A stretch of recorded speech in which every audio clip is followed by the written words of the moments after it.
اور کچھ مسلمان جو عبداللہ بن جبیر کی قیادت میں درے پر متعین تھے، جن کو آپ صلی اللہ علیہ وسلم نے تاکید کی تھی کہ کسی بھی حال میں اپنی جگہ مت چھوڑنا، وہیں پر کھڑے ہو کے دفاع کرنا۔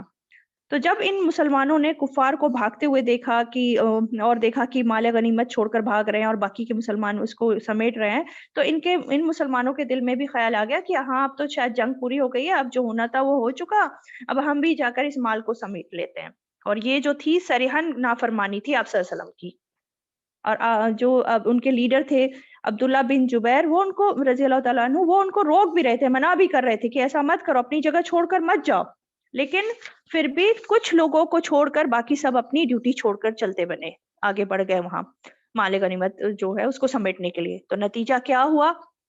پیچھے سے راستہ صاف پا کر خالد بن ولید جو تھے، انہوں نے جو وہ بہت ہی زبردست لیڈر تھے خالد بن ولید، تو اس وقت تو ابھی ایمان نہیں لائے تھے، تو انہوں نے اپنے لوگوں کو اکٹھا کیا اور پہاڑ کے پیچھے کے حصے سے آ کر مسلمانوں پر حملہ ور ہو گئے۔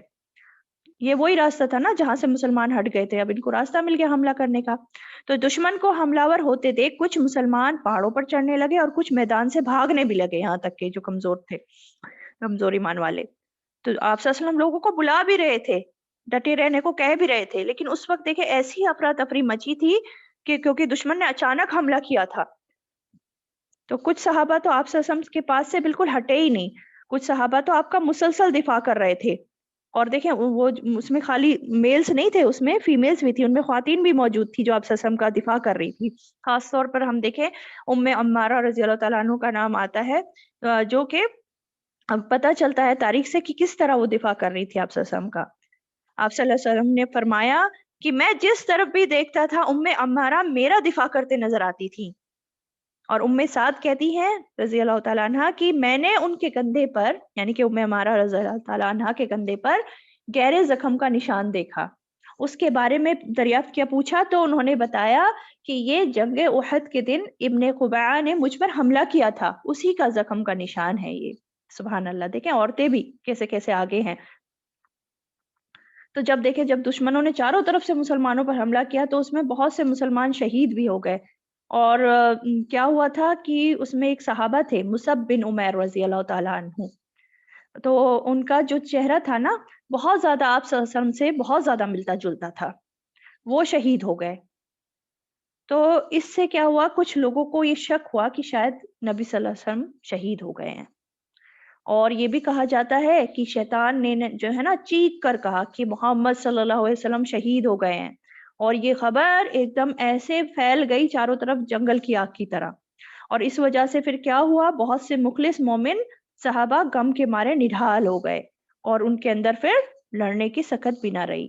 تو اس موقع پر اللہ تعالیٰ یہ آیت نازل کرتے ہوئے فرماتے ہیں کہ وما محمد الا رسول، کہ نہیں ہے محمد صلی اللہ علیہ وسلم مگر ایک رسول، اور تحقیق آپ سے پہلے کئی رسول گزر چکے، یعنی آپ صلی اللہ علیہ وسلم بھی انہی رسولوں کی ایک کڑی ہیں۔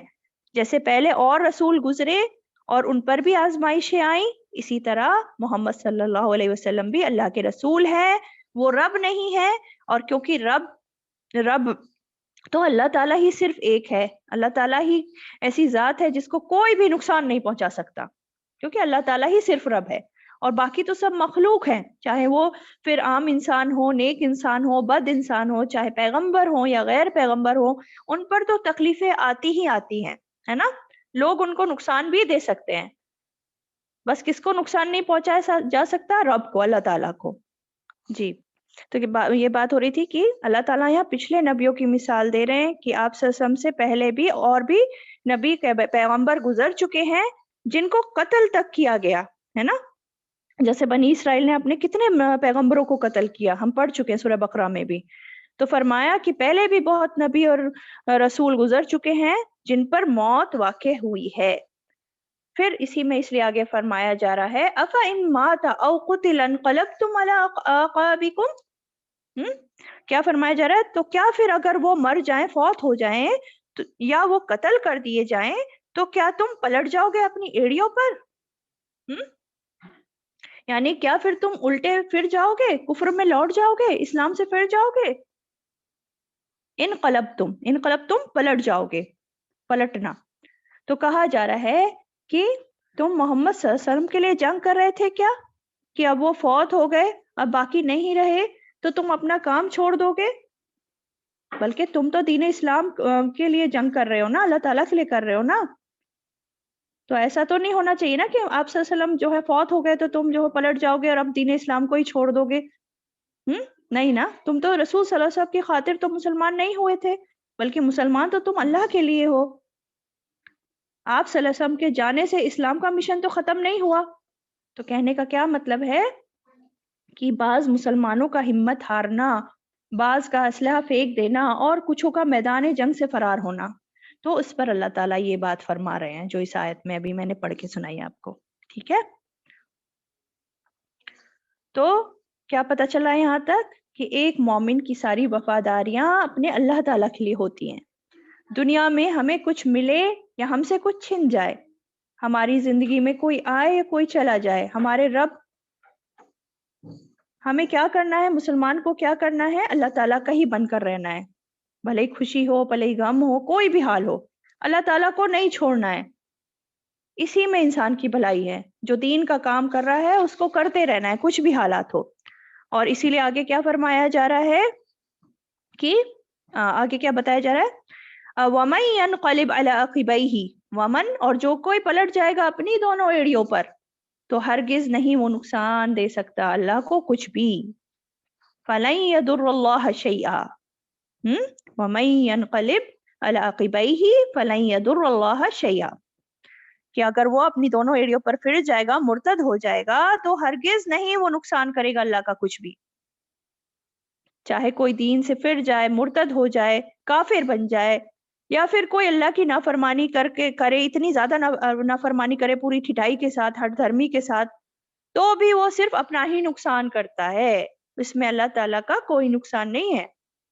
اللہ تعالیٰ کی شان و منزلت، کبریائی، عظمت اپنی جگہ پر قائم اور دائم ہے ہمیشہ. لوگ اللہ تعالیٰ کی چاہے اطاعت کریں، چاہے نافرمانی کریں، چاہے ایمان لائیں، چاہے کفر پر رہیں، اللہ تعالیٰ کو لوگوں کے کیے ہوئے اعمالوں سے کوئی فرق نہیں پڑتا. تو ہم میں سے اگر کوئی بھی جو ہے چھوٹی سے چھوٹی یا بڑی سے بڑی کوئی بھی عبادت کرتا ہے یا دین کا کوئی بھی خدمت کر رہا ہے ہم میں سے، تو ہمیں اچھی طرح یہ بات جان لینی چاہیے کہ ہم کسی پر کوئی احسان نہیں کر رہے ہیں یہ کام کر کے. یہ سب کچھ بس ہم کس لیے کر رہے ہیں؟ اپنے ہی فائدے کے لیے کر رہے ہیں، اللہ تعالیٰ کی رضامندی پانے کے لیے کر رہے ہیں. تو اس لیے ہمیں اگر کوئی دین کے کام کر رہے ہیں تو کسی کی ناراضگی کی وجہ سے چھوڑ نہیں دینا چاہیے، اور انسانوں کو خوش کرنے کے لیے اس میں اضافہ بھی نہیں کرنا چاہیے. کیونکہ اگر ہم ایسا کریں گے تو اس کا مطلب ہماری نیت میں کچھ کھوٹ آ رہا ہے، کچھ خرابی آ رہی ہے. ہم جو بھی کام کریں خالص ہو کر اللہ تعالیٰ کے لیے کریں اور پیچھے نہ ہٹیں. اس لیے اللہ تعالیٰ نے آگے فرمایا وَسَيَجْزِي اللَّهُ الشَّاكِرِينَ، اور عنقریب بدلہ دے گا اللہ شکر کرنے والوں کو. وہ شکر گزار لوگ جو ہر حال میں اللہ کے فیصلوں پر راضی رہتے ہیں، جو اللہ کی دی ہوئی نعمتوں کی قدردانی کرتے ہیں. اور ان میں سے سب سے بڑی نعمت جو اللہ تعالیٰ نے ہمیں دی ہے وہ کیا ہے؟ ہدایت کی نعمت، نعمت اسلام ہے نا. تو کیا کیا سبق ملے اس آیت سے؟ بہت امپورٹنٹ آیت ہے یہ. پہلی بات تو یہ پتہ چلی کہ آپ صلی اللہ علیہ وسلم ایک اللہ کے بھیجے رسول ہیں، بشر ہیں، انسان ہیں، جیسے باقی تمام رسول تھے. آپ پر بھی اسی طرح تکلیفیں آئیں جیسے بہت سے پہلے پیغمبروں پر آئی ہیں. ٹھیک ہے. اور دوسری بات کیا ہے؟ رسول انسان ہے، خدا نہیں ہے، رب نہیں ہوتے. وہ رب تو صرف ایک اللہ تعالیٰ ہی ہے. ہاں، اور آپ صلی اللہ علیہ وسلم سب سے زیادہ اللہ تعالیٰ کے محبوب ترین اور مقرب بندے ہیں. یہ بات ہے. اور تیسری بات کیا سمجھ آ رہی ہے اس آیت سے؟ کہ رسول صلی اللہ علیہ وسلم کیا ہیں؟ وہ خاتم النبیین ہیں. کیونکہ کیا کہا جا رہا ہے؟ قد خلت من قبلہ الرسول، کہ آپ سے پہلے بہت سے رسول گزر چکے ہے نا. آپ سے پہلے بہت سے رسول گزر چکے. کہیں بھی قرآن مجید میں یہ بات نہیں آتی، کہیں بھی یہ نہیں کہا گیا کہ آپ کے بعد جو رسول آئیں گے، اس طرح کی بات کہیں نہیں آئی ہے نا. آپ کے بعد کسی رسول کو آنا ہوتا تو ذکر کر دیا جاتا قرآن مجید میں بھی، لیکن آپ کے بعد کسی رسول کے آنے کا ذکر نہیں ملتا پورے قرآن مجید میں. اس کا مطلب آپ فائنل رسول ہیں، آپ کے بعد آپ کوئی اور رسول نہیں آنا ہے. اور کیا بات ہوتی ہے؟ کیا سمجھ میں آ رہا ہے؟ کہ رسول پر بھی موت آتی ہے. لیکن ہاں یہ بات ضرور ہے کہ رسولوں کا معاملہ ان کی فوتگی کے بعد عام انسانوں سے مختلف ہوتا ہے. ان کی برزخی زندگی جو ہوتی ہے عام انسانوں کی برزخی زندگی سے بالکل الگ ہوتی ہے. جیسے شہداء کے بارے میں ہم پڑھ چکے ہیں سورہ بقرہ میں نا، شہداء کو جیسے انسانوں پر، باقی تمام انسانوں پر، عام انسانوں پر فضیلت ہے، تو پیغمبروں کو شہداء سے بھی زیادہ بڑھ کر فضیلت ہے. چلیں اور کیا بات سمجھ آ رہی ہے کہ کوئی انسان اگر دین سے پھر جاتا ہے یا دین کا کام جو کر رہا ہوتا ہے اس کو نہیں کرتا یا دین کے کام کو مخلصی سے نہیں کرتا تو وہ اللہ کا کچھ بھی نقصان نہیں دیتا. اللہ تعالیٰ بندوں کا محتاج تو نہیں ہے، بندے اللہ تعالیٰ کے محتاج ہیں، تو ایسا انسان اپنا ہی نقصان کر رہا ہوتا ہے. ٹھیک. اور یہ بھی بات پتہ چل رہی ہے کہ جو خوشی سے دین کی خدمت کرتا ہے تو اللہ ایسے لوگوں کی پھر قدردانی کرتا ہے اور ان کو بہترین جزا دے گا آخرت میں بھی، اور دنیا میں بھی فائدے ملتے ہیں ایسے انسان کو. سبحان اللہ. چلے نیکسٹ آیت دیکھتے ہیں کیا بتایا جا رہا ہے. آیت نمبر 145. وَمَا كَانَ لِنَفْسٍ أَن تَمُوتَ إِلَّا بِإِذْنِ اللَّهِ. وما اور نہیں، کانا ہے، لنفسن کسی نفس کے لیے، ان کے، تموتا وہ مرے، الا مگر، باذن اللہ اللہ کے اذن سے، کتابن لکھا ہوا ہے، مؤجلا مقرر وقت.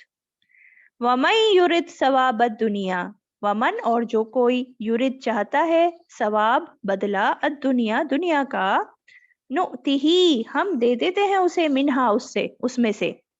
ومن اور جو کوئی یرد چاہتا ہے، ثواب الآخرہ ثواب آخرت کا، نؤتیہ ہم دے دیں گے اسے، منہا اس میں سے. وسنجزی الشاکرین اور عنقریب ہم بدلہ دیں گے شکر کرنے والوں کو. یہ اس کا ترجمہ. کیا بتایا جا رہا ہے اب اس آیت میں دیکھتے ہیں.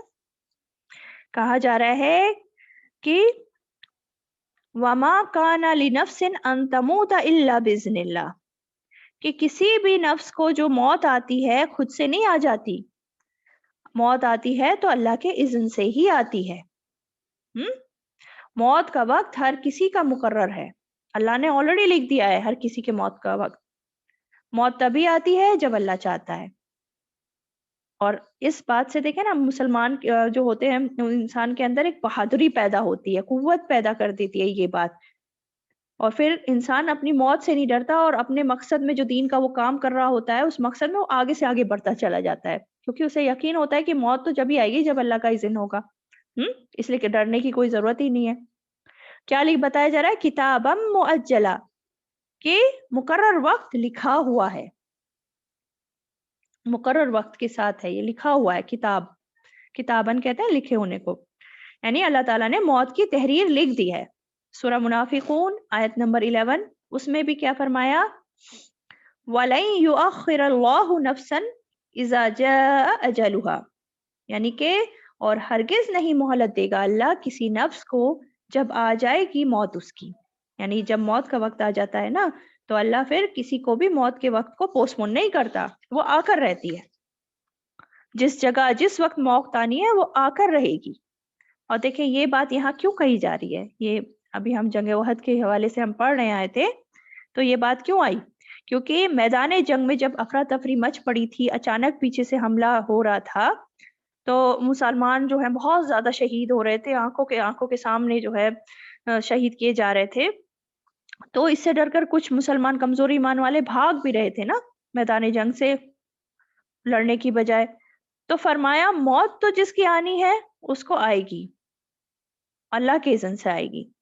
اس لیے مومن کو موت سے گھبرا کر بھاگنا نہیں چاہیے، بلکہ موت کی تیاری کرنی چاہیے. جو کرنے کے کام ہے وہ کرنے چاہیے، ڈر کر بیٹھے نہیں رہنا چاہیے. تو آگے فرمایا، آگے اب کیا بتایا جا رہا ہے آگے؟ وَمَن يُرِدْ ثَوَابَ الدُّنْيَا نُؤْتِهِ مِنْهَا، کہ جو کوئی چاہتا ہے دنیا کا بدلہ ہم دے دیتے ہیں اسے اس میں سے. جو کوئی دنیا کا بدلہ چاہتا ہے ہم دے دیتے ہیں اسے اس میں سے. اللہ تعالیٰ کہہ رہے ہیں کہ دنیا چاہنے والوں کو ہم اس میں سے دے دیتے ہیں، یعنی کہ جو وہ چاہتا ہے انسان دنیا کی چیز تو اس میں سے ہم دے دیتے ہیں. یعنی کہ سب کچھ جو وہ چاہ رہا ہے پورا کا پورا نہیں مل جائے گا اسے دنیا میں جو وہ چاہ رہا ہے، بلکہ منہا اس میں سے کچھ نہ کچھ اس کو دے دیتے ہیں. جو اس نے چاہا تھا، جو اس نے تمنا کی تھی وہ اس کو ملے گا، لیکن کتنا ملے گا؟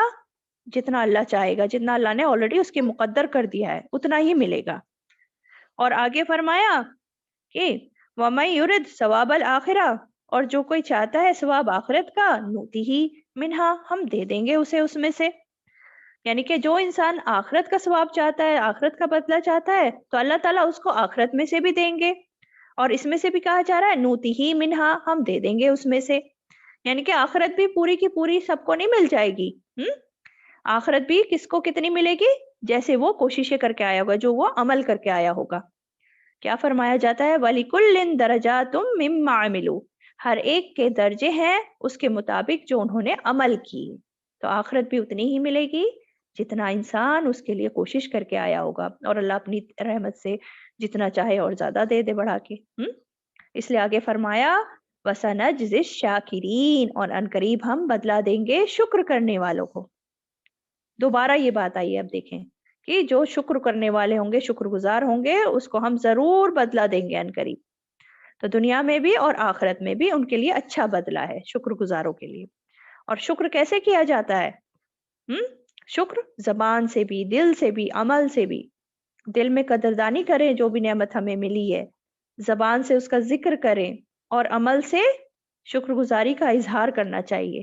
کیسے کریں گے عمل سے اظہار؟ اب اللہ تعالیٰ نے اگر ہمیں مال دیا ہے تو عمل سے کیسے ہوگا اس کا اظہار؟ کہ اس کو صدقہ کیا جائے، دوسروں پہ بھی خرچ کیا جائے، سب کا خیال رکھا جائے۔ اگر اللہ تعالیٰ نے ہمیں علم دیا ہے تو علم کے شکر گزاری عمل سے کیسے ہوگی؟ کہ علم کو آگے بانٹا جائے، دوسروں کو بھی سکھایا جائے جو ہم نے سیکھا ہے۔ تو یہ ہوتی ہے عمل سے شکر گزاری، اور یہ کرنا ضروری ہے، ورنہ شکر گزار پورے نہیں ہو سکتے جب تک عمل سے بھی ہم شکر گزاری اپنی نہیں شو کریں گے۔ تو کیا کیا پتا چلا؟ کہ انسان جو چاہتا ہے اس کو ملتا ہے، جو دنیا کا ثواب بدلہ چاہتا ہے اس کو اس میں سے کچھ نہ کچھ مل جاتا ہے، اور جو آخرت کا ثواب چاہتا ہے تو اللہ تعالیٰ اس کو وہ بھی دیں گے، لیکن ڈیپینڈ کرے گا سب اللہ کے اذن پہ۔ اب دیکھیں نا، دنیا میں بھی اگر کوئی انسان کچھ چاہتا ہے تو خالی چاہت کر کے تو نہیں رہ جاتا نا۔ کوئی ڈاکٹر بننا چاہتا ہے تو اس کی تمنا ڈاکٹر بننے کی ہے، تو خالی یہ نہیں کہ بس ڈاکٹر بننا ہے ہمیں، اس کے لیے پھر وہ بیٹھا نہیں رہتا نا، پھر اس کے لیے وہ حرکت میں بھی آ جاتا ہے، اس کے ہاتھ پیر بھی حرکت میں آ جاتے ہیں، وہ اس کے لیے محنت کرتا ہے، پڑھائی کرتا ہے، دن رات لگا رہتا ہے نا۔ تو اللہ تعالیٰ کہہ رہے ہیں کہ جو دنیا چاہتا ہے اس میں سے ہم کچھ دے دیں گے۔ اب دیکھیں، محنت کر رہا ہے، وہ کوششیں کر رہا ہے، لیکن ضروری نہیں کہ ہر کوئی ڈاکٹر ہی بن جائے، ہے نا، ہاتھ پیر مار رہا ہے، جس کے مقدر میں لکھا ہوگا پھر ڈاکٹر وہی بنے گا، یہ بھی پھر فائنل اللہ تعالیٰ کا فیصلہ ہوتا ہے۔ تو کیا ہے کہ انسان چاہت کرتا ہے، اس کے لیے کوشش کرتا ہے، لیکن اسے ملتا کیا ہے؟ وہی جو اللہ چاہتا ہے، جو اس کے مقدر میں تھا، یعنی فیصلہ اللہ کے ہی ہاتھ میں ہے۔ اس لیے اللہ تعالیٰ کہہ رہا ہے نوتی ہی منہا، اس میں سے دے دیں گے، جو اللہ تعالیٰ دینا چاہیں گے دنیا میں وہ دے دیں گے، جو اس کے مقدر میں آلریڈی اللہ نے لکھ رکھا ہے۔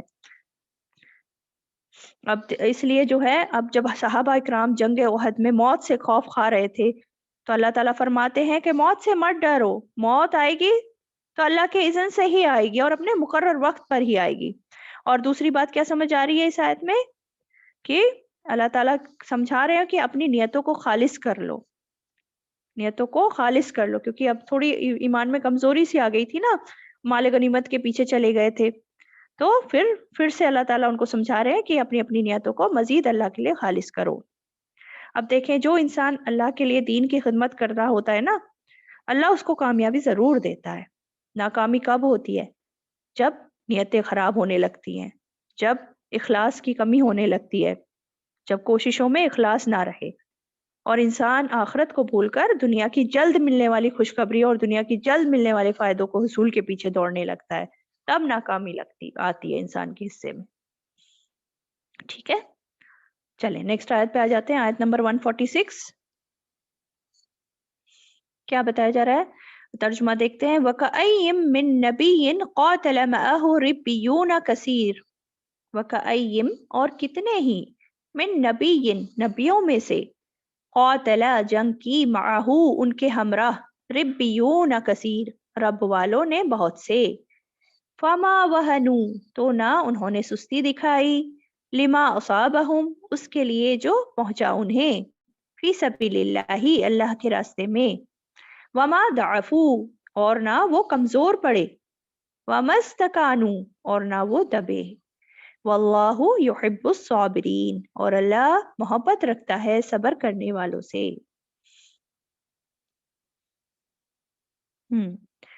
اب جنگ احد میں جو کیفیت صحابہ اکرام پر گزری اچانک حملے کی وجہ سے، تو اللہ تعالیٰ نے پہلے تو پچھلی آیت میں ان کو موت کی حقیقت سے آگاہ کیا، اور اب تاریخ میں جو اللہ کے نیک بندوں کا دین کے لیے، دین کے غلبے کے لیے کردار اور انداز رہا، اس کو اللہ تعالیٰ یہاں بیان کر رہے ہیں کہ کیا کہہ رہے ہیں اللہ تعالیٰ کہ تم کوئی پہلے ایسے لوگ نہیں ہو جو اللہ پر ایمان رکھنے کے باوجود، اللہ کے دین کی خاطر قربانیاں دینے کے باوجود اس طرح کے نقصانات سے دوچار ہو رہے ہو، بلکہ تاریخ میں ذرا غور کرو کہ انبیاء اور ان کے ساتھ دینے والے نیک لوگوں کے ساتھ بھی اسی طرح کے حالات پیش آتے رہے ہیں، اور وہ بھی بڑی بڑی آزمائشوں سے گزرتے رہے ہیں، ان پہ بھی بڑی بڑی آزمائشیں آئی ہیں، حتیٰ کہ ان کے نبیوں کو قتل بھی کر دیا گیا، لیکن ان کے ساتھیوں نے نہ تو ہمت ہاری اور نہ ہی پیچھے ہٹے۔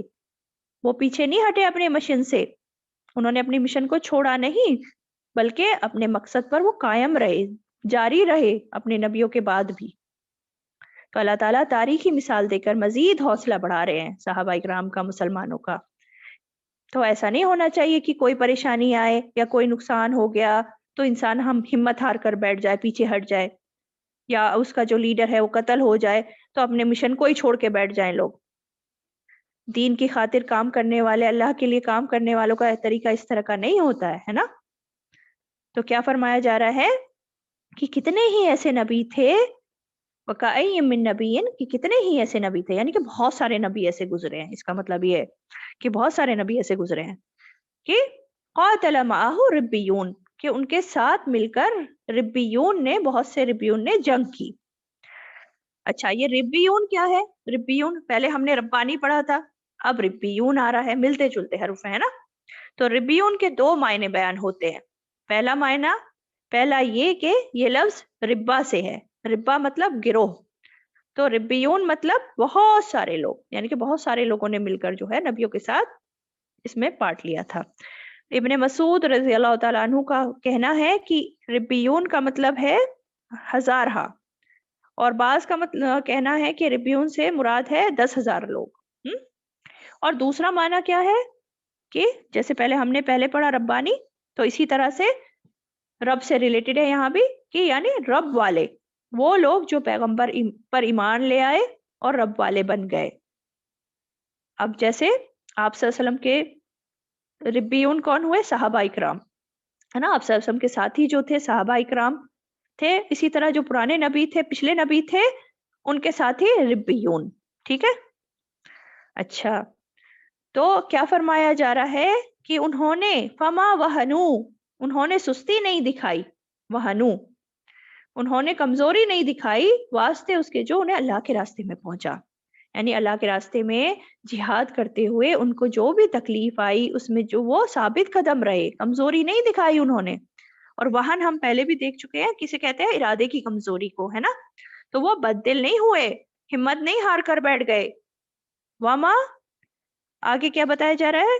فما وہنوا لما اصابہم فی سبیل اللہ وما ضعفوا اور وہ کمزور نہیں پڑے۔ اب یہ آلموسٹ ملتے جلتے ان کے مطلب ہیں، وہن تو ارادے کی کمزوری ہو گیا، اور ضعفوا کیا ہے؟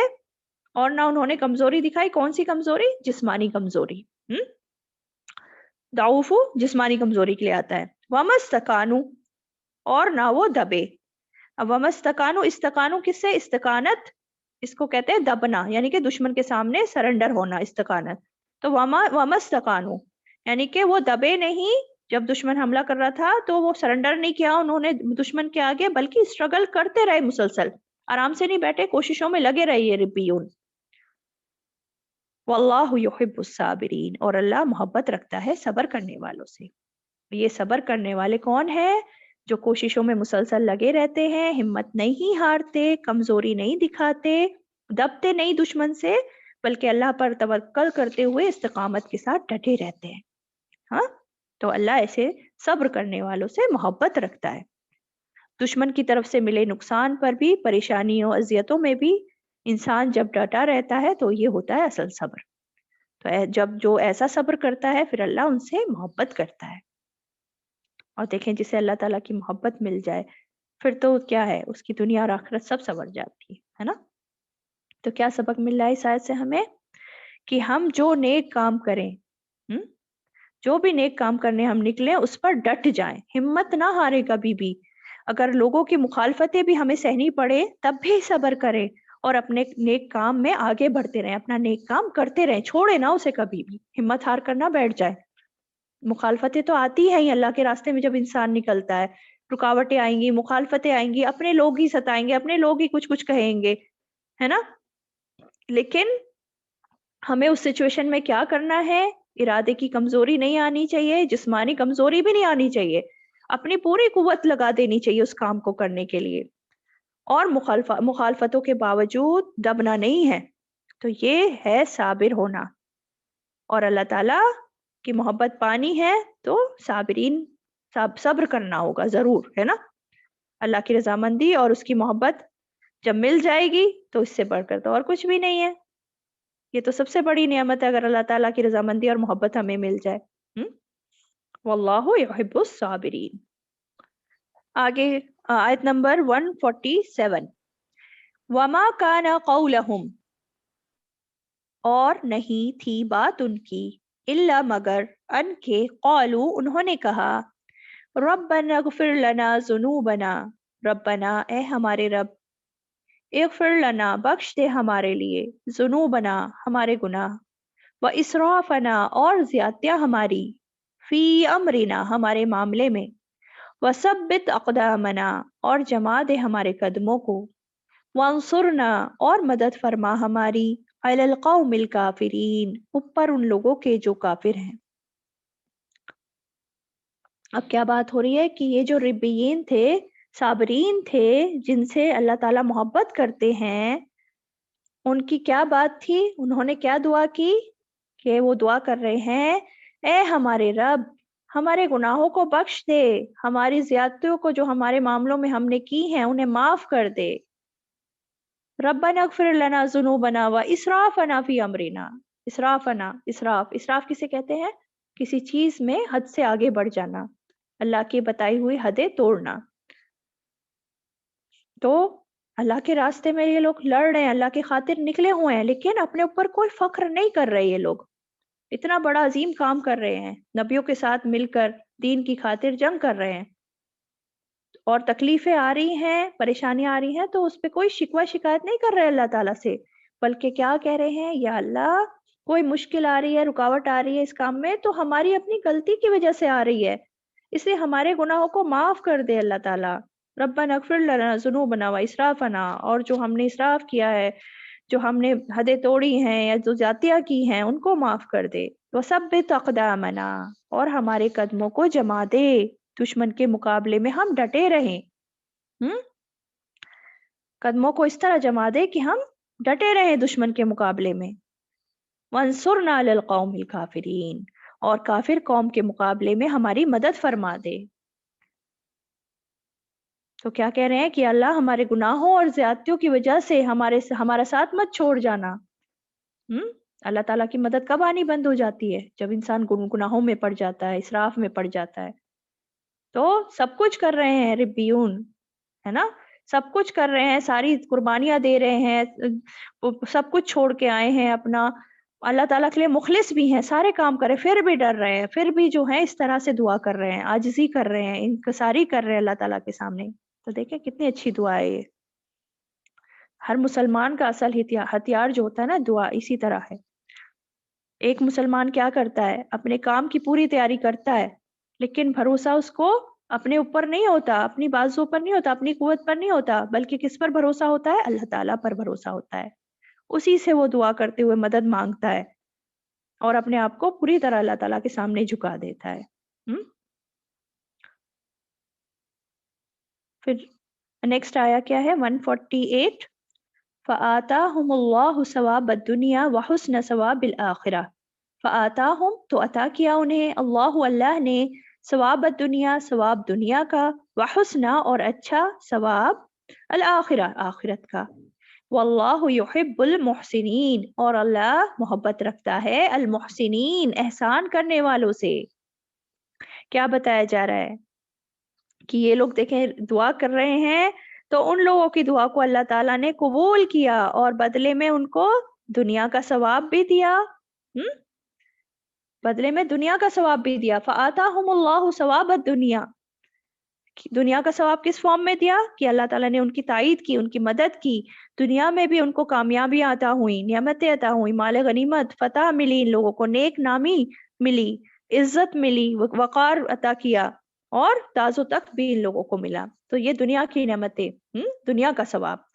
وحسن ثواب الآخرہ، اور ساتھ میں بتا دیا کہ آخرت کا ثواب تو اور بھی اچھا ہے، اور بھی زیادہ بڑھ کر ہے جو ملنے والا ہے۔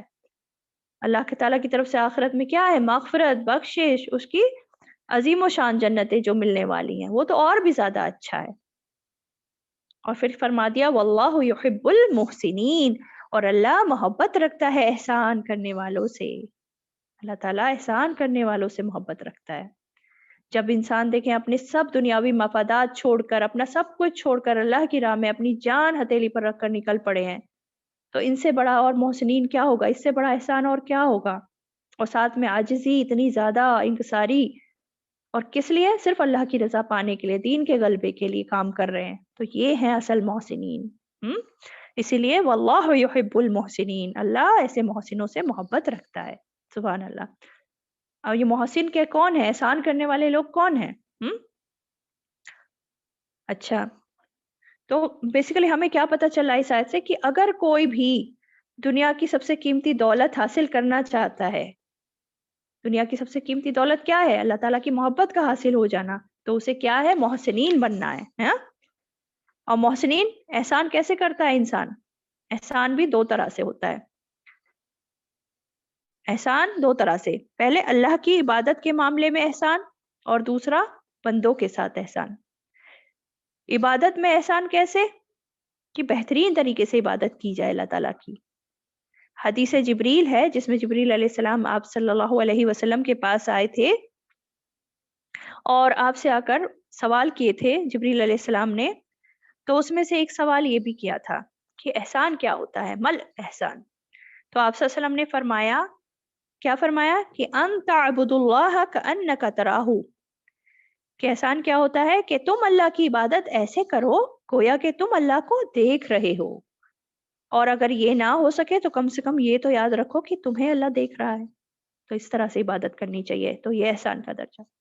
اور بندوں کے ساتھ احسان، بندے ہمارے ساتھ اچھا بھی نہ کریں تب بھی ہمیں بدلے میں ان کے ساتھ اچھا کرنا ہے، یہ ہوتا ہے احسان۔ کوئی دیکھے ہمارے ساتھ اچھا کر رہا ہے، ہم اس کے ساتھ اچھا کر دیتے ہیں، تو یہ تو ایک برابری کا معاملہ ہو گیا، اس کو تو عدل کہتے ہیں۔ لیکن کسی کو اس کے حق سے بڑھ کر دینا، برائی کا جواب بھلائی کے ساتھ دینا، یہ اس سے بھی بڑھ کر درجہ ہے نا، یہ ہوتا ہے احسان۔ اور ایسے ہی لوگوں سے پھر اللہ تعالیٰ محبت رکھتا ہے۔ اب دیکھیں نا، اگر ہم یہ بات سمجھ لیں نا اچھے سے، یہ بات دل میں بٹھا لیں، جان لیں کہ اللہ تعالیٰ احسان کرنے والوں سے محبت رکھتا ہے، تو پھر کوئی بھی کام کرنا نیکی کا مشکل نہیں لگے گا، آسان ہو جائے گا ہر کام۔ اللہ کی اطاعت کرنا پھر مشکل نہیں لگے گا، انسان کو خوشی سے آگے بڑھ بڑھ کے پھر وہ نیکی کے کام کرے گا۔ لیکن یہ بات کو دل میں بٹھانے کی ضرورت ہے، واللہ یحب المحسنین۔ صحیح؟ اچھا، یہ آیت نمبر 144 جو ہم نے دیکھی تھی، اس میں ایک چیز میں نے بتانے سے رہ گئی۔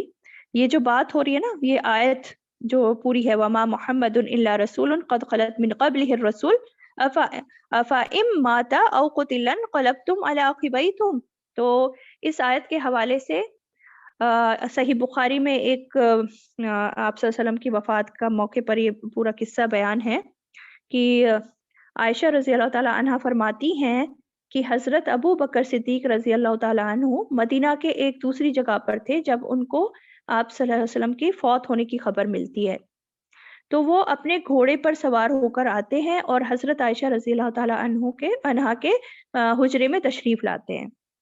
تو آپ صلی اللہ علیہ وسلم کے اوپر یمنی چادر ڈلی ہوئی ہوتی ہے، تو اس کو تھوڑا سا ہٹاتے ہیں اور فرماتے ہیں حضرت ابو بکر صدیق رضی اللہ تعالی عنہ کہ یہ موت اللہ کو آپ کو دینی تھی تو وہ دے دی، اللہ آپ پر 2 موتیں جمع نہیں کرے گا۔ اور ساتھ ہی پھر حضرت ابوبکر صدیق رو پڑتے ہیں۔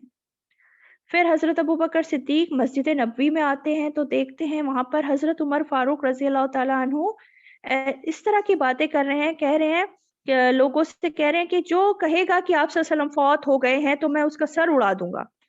تو اب حضرت ابوبکر صدیق رضی اللہ تعالیٰ عنہ ان کو شانت کرانے کی کوشش کرتے ہیں، پر وہ بڑے غصے میں جوش میں ہوتے ہیں، غصے میں ہوتے ہیں، ان کو تو اس کو سمجھ نہیں آ رہا ہوتا ہے حضرت عمر رضی اللہ تعالیٰ عنہ کو، تو وہ خاموش نہیں ہوتے ہیں، یہ مسلسل بولتے رہتے ہیں، حتیٰ کہ پھر حضرت ابوبکر صدیق رضی اللہ تعالیٰ عنہ لوگوں کو مخاطب کرتے ہوئے خطبہ ارشاد فرماتے ہیں، اور پھر کیا ہے باقی کے لوگ ان کی طرف متوجہ ہو جاتے ہیں۔ تو حضرت ابوبکر صدیق فرماتے ہیں اما بعد من کان منکم یعبد محمدا صلی اللہ علیہ وسلم فإن محمدا قد مات ومن کان یعبد اللہ فإن اللہ حی لا يموت۔